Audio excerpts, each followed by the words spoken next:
We've got to talk about tier lists in Smash Bros. Ultimate because now that Sora is here, the game has changed. Block content.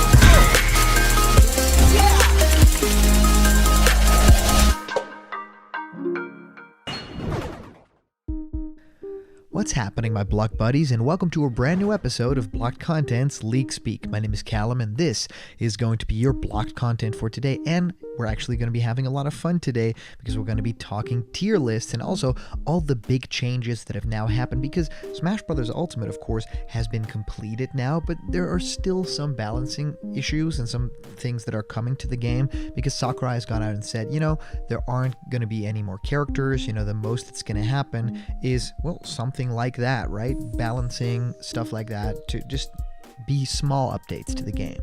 However, characters and anything like that, that's not happening anymore. So we get to dive in now into all the buffs, the nerfs that have happened, and of course, tier lists. And where does your favorite character stand in Smash Bros. Ultimate as of this point, now that of course Sora is in the game and we can really see how all these fighters stack up against each other. We can finally nail down what these different tiers are. Is there a way to know for certain? And of course, did Nintendo do their balancing right? And is this a game that is, the most fair out of all these Smash games so far? I would be very curious to find out if that is actually the way that they go about doing this, because of course a lot of people have been playing Smash games for a very long time. Smash Bros. Melee, of course, being very broken, but in that way having a tier list that is very, very concise just because people have been playing it for such a long time. So yeah, that isn't the most fair of games. There are a lot of characters in that game that you will never see in the, tournament scene.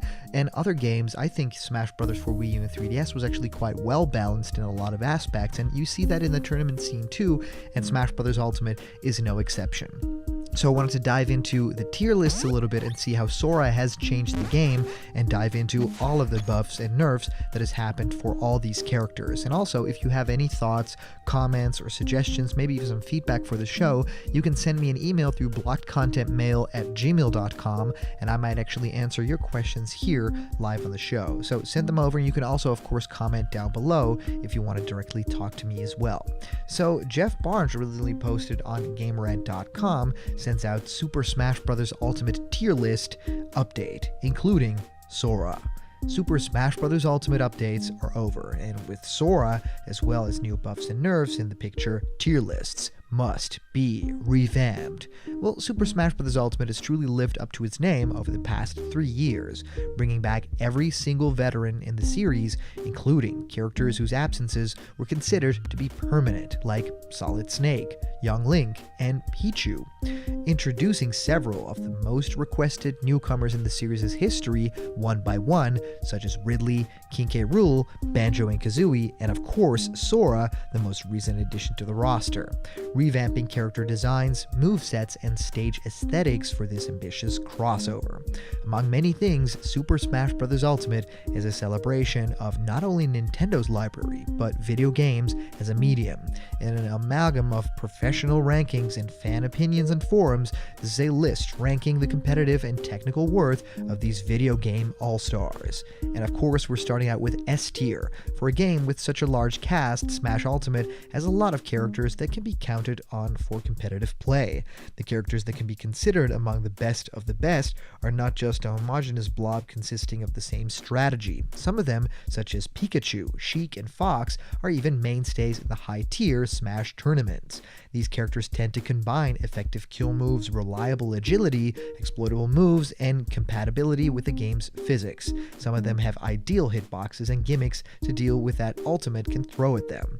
They have the best combo potential and can deal with most situations.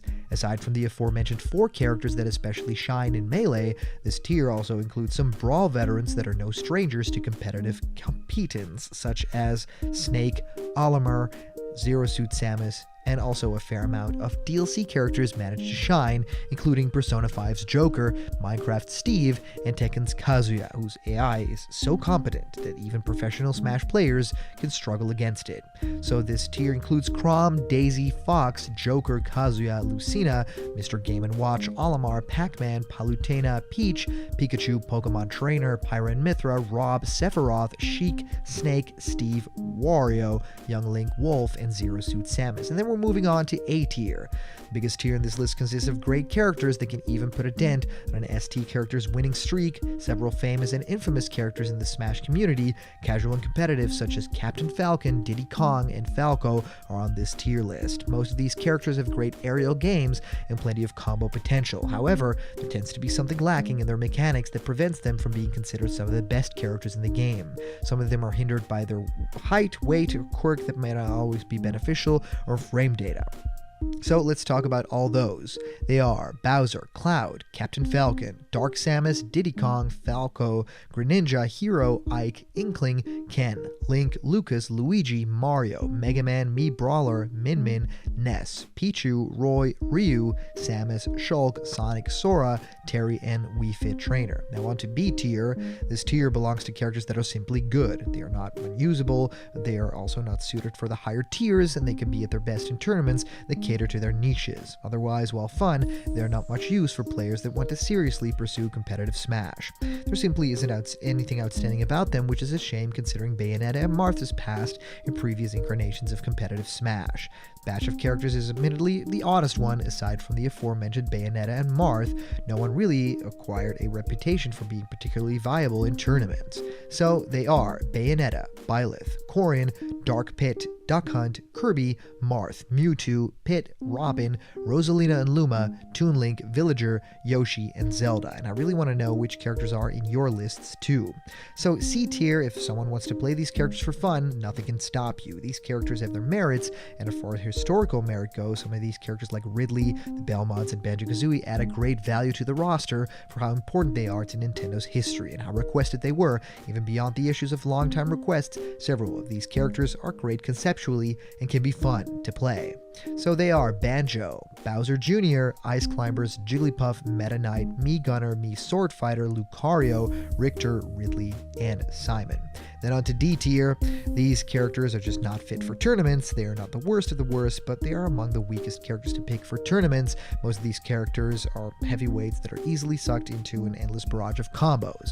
Donkey Kong, Incineroar, then Isabelle, King Dedede, King K. Rool, and Piranha Plant. And then of course F tier. These are, they might be fun, but their flaws are not worth enduring in competitive play.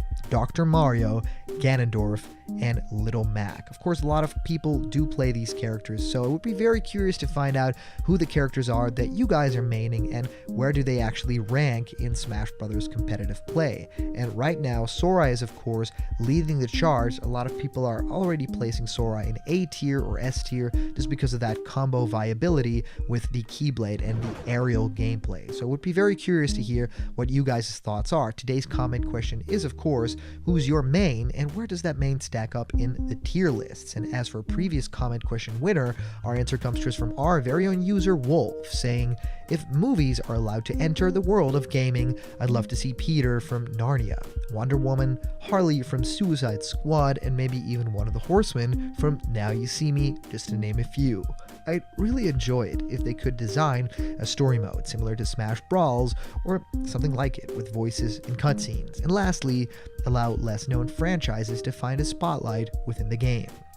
I love your videos, and I can't wait to see what you have for us next. Well, Wolf, thank you so much for your comment, and even though I don't think it'll happen in Smash Brothers, with these types of characters, I think the most real-life character that they could have in a game is James Bond, right? A character like that from a huge game that could actually be viable for something like Smash, and it actually almost happened in Smash 64, and Nintendo has actually reached out to get that game unbanned in Germany as well, and getting the rights back and everything. So there's something happening with GoldenEye 64 over at Nintendo, so we might even be seeing it on the Nintendo 64 online service too. So would be very curious to find out if anything on that front is still moving. I do think that we are a couple of years away from actually finding a character outside of gaming into a Smash game. I think the first thing that'll happen is a character from an anime or manga. I think a Dragon Ball character could be on its way in a next Smash game if Sakurai isn't at the helm. Of course, that is, one of the most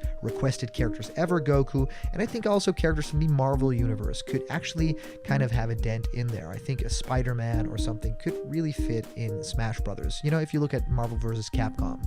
So if you want to support blocked content in a huge and meaningful way, you can donate and become a patron at patreon.com/blockedcontent. And of course, press that subscribe button, hit like on this video. It really helps out the channel, and I'd love to see you guys around the corner because there will always be more blocked content. And as always, I'll just say, I'll see ya.